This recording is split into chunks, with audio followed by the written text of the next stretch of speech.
अपने अहले बैत में शामिल कर लिया, इज्जत की मसनद पे बिठा दिया।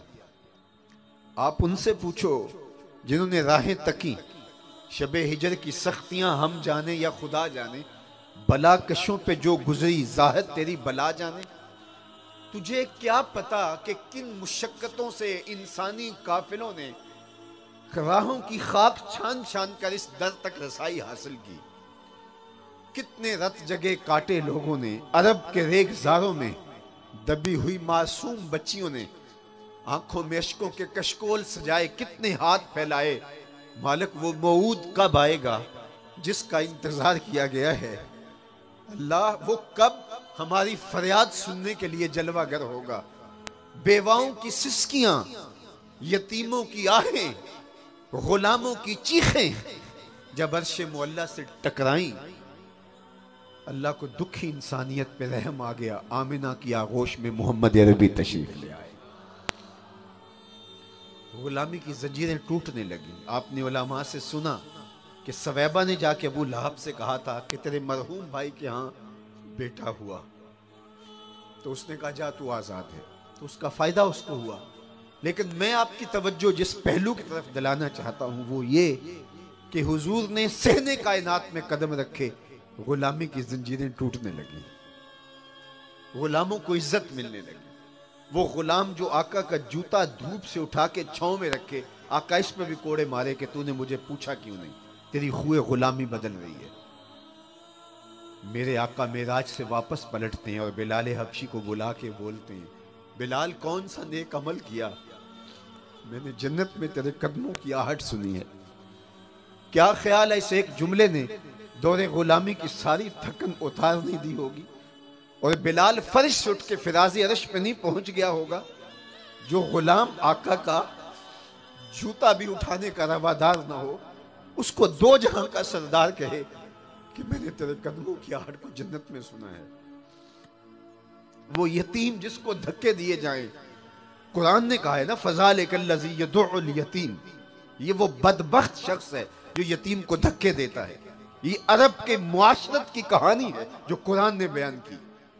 लेकिन मेरे और आपके आका मौला ने क्या कहा, आना वकाफिल यतीम कहातैन यौमल क़यामा, मैं और यतीम को की कफालत करने वाला कयामत के दिन इस तरह नेड़े होंगे जिस तरह ये दो उंगलियां करीब हैं। ये यतीम को इज्जत दी। मजलिस अस्हाब लगी है, हुजूम आशिका है। एक शख्स ने कहा, हुजूर मेरा बेटा गुम हो गया, दुआ कर दीजिए। कबल इससे के दुआ के लिए हाथ उठते और इजाबत के दर कुशादा हो जाते। मजलिस में मौजूद एक शख्स खड़ा हो गया, हुजूर मैं अभी अभी आया हूँ, इसके बेटे को जानता भी हूँ, पहचानता भी। फलां बाग में बच्चों के साथ मैंने उसे खेलता पाया है। बाप ने सुना कि मेरा बेटा फलां बाग में है तो दौड़ लगा ली। हुजूर ने फरमाया बुलाओ इसे। बुलाया गया। बहुत जल्दी है जी हुजूर, आप जानते हैं कई दिनों से बिछड़ा हूँ, दिल बेचैन है, ममता की मारी माँ अलग तड़प रही है, कई दिन से कुछ खाया पिया नहीं, चाहता हूँ अपनी आंखें ठंडी करूँ और माँ की गोद तक उसके बेटे को पहुंचाऊं। फरमाया जरूर जाओ, तुम्हें रोकता नहीं, तुम्हारे जज्बात से आगाह हूं, लेकिन तुम्हें बुलाने का एक मकसद था। जी हुजूर इरशाद फरमाइए। फरमाया जब बाग किनारे जाओ और बच्चों के साथ अपने बेटे को खेलता हुआ पाओ तो उसको बेटा बेटा कह के आवाजें ना देने लग जाना, उसको नाम से पुकारना जो तुमने रखा हुआ है। अर्ज की हुजूर वो मेरा बेटा है, अगर बेटा कह के पुकारूं तो हर्ज भी क्या है। फरमाया नाम भी तो तुमने रखा है, उस नाम से पुकारना। जी हुजूर तामील इरशाद होगी, लेकिन उसको मैं बेटा कह के क्यों नहीं पुकार सकता। फरमाया ये शौक घर जाके पूरा कर लेना, घर जाके बेटा कह के पुकार लेना, लेकिन जब बच्चे मुश्तरक खेल रहे हो तो अपने बेटे को बेटा कह के आवाज नहीं देनी। हुजूर ऐसा ही होगा, लेकिन इरशाद फरमाइए। फरमाया तुम कई दिनों से बिछड़े हो, तुम्हारे लहजे में बला का रस होगा और तुम नहीं जानते, हो सकते हैं खेलने वालों में कोई यतीम भी खेल रहा हो, और जब तुम अपने बेटे को बेटा कह के पुकारोगे तो उसका कलेजा चिर जाएगा कि काश आज मेरा बाप होता तो मुझे भी बेटा कह के पुकारता। तो कहा कि ये शौक घर जाके पूरा कर लेना, घर जाके ये शौक पूरा कर लेना। कौन है जो यतीम की नज़ाकत कल्बिया का इतना ख्याल रखे, कौन है जो इतना दर्द दिल रखे सीने में? कौन है जो लाचारों के लिए हमदर्दी के ये जज्बात रखे?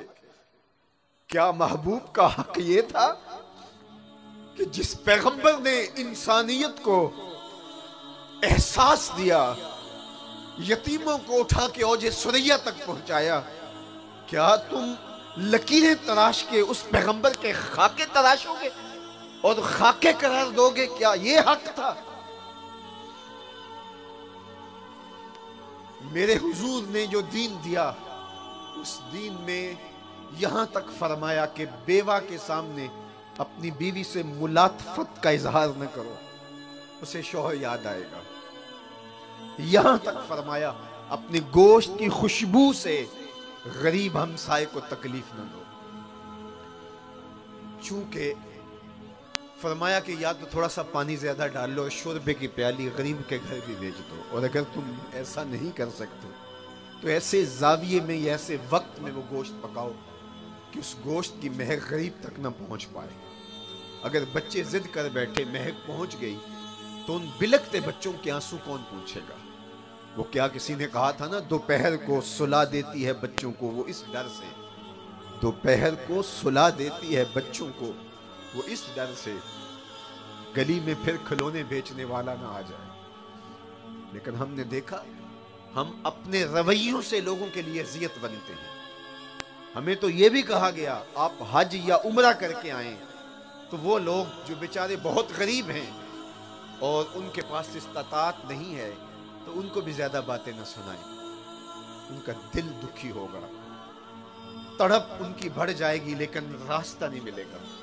तुम अपने हज की बातें, अपने उम्रे की बातें गरीबों में बैठ के ना करो, और तुम अपनी गाड़ियों के तबसरे करते हो, तुम अपने बंगलों की कहानियां गरीबों में बैठ के करते हो, तुम करोड़ों और अरबों की बातें छेड़ लेते हो गरीबों में। किसी ने कहा था कि गरीब अमीर लोग आसाइश ना छोड़े, भले ना छोड़े, लेकिन नमाइश छोड़ दें तो गरीबों की जान सौखी हो सकती है। हमारे देहातों में एक रस्म पाई जाती है, शायद आपके इलाके में भी हो, रस्म वेखाला, और वो ये है कि जब हम बेटी की शादी करते हैं तो उसका जहेज चारपाइयों पे बिछा देते हैं, और फिर एक औरत जाके मोहल्ले में पैगाम दे करके आती है कि हमारी बेटी का जहेज देख जाओ। फिर मोहल्ले की औरतें जहेज देखने आती हैं। यार, दिया तो हमने अपनी बेटी को है, लेकिन लोगों को क्यों दिखला रहे हैं? सिर्फ दाद वसूल करने के लिए। अगले दिन चौपालों में, तंदूरों पे, बैठकों में, गलियों में, बाजारों में, घरों में तबसरे होंगे, सेठ साहब ने, फलां साहब ने, मलक साहब ने, चौधरी साहब ने कमाल कर दिया, अपनी बेटी को बड़ा जहेज दिया। ठीक है, दाद मिल गई, तुम्हें दाद वसूल हो गई, लोगों ने भी वाह वाह के डोंगरे बरसा लिए, लेकिन तुमने ना सोचा कि तुम्हारी बेटी का जहेज देखने के लिए उस मजदूर की बेटी भी आई, जो बुढ़ापे के बावजूद मजदूरों वाले अड्डे पे जाके बैठता है और उसे बूढ़ा समझ के कोई कबूल नहीं करता, और वो रोटी का डब्बा रोटी बांध करके साथ ले गया होता है, और वो लपक लपक के आने वालों को कहता है मुझे 10 रुपए कम दे देना, मुझे ले जाओ, लेकिन उसे कोई कबूल नहीं करता। ये बूढ़ा क्या काम करेगा? और जब दोपहर चमकने लगती है तो वो मायूस हो जाता है, तो वही डब्बा लटकाए हुए घर वापस पलटता है। किसी के पास पैमाना है, तराजू है, जो उसके वजनों के बोझ को, उसके पांव के बोझल पांव का वजन कर सके? कितना मुश्किल होता है उसका घर पलटना।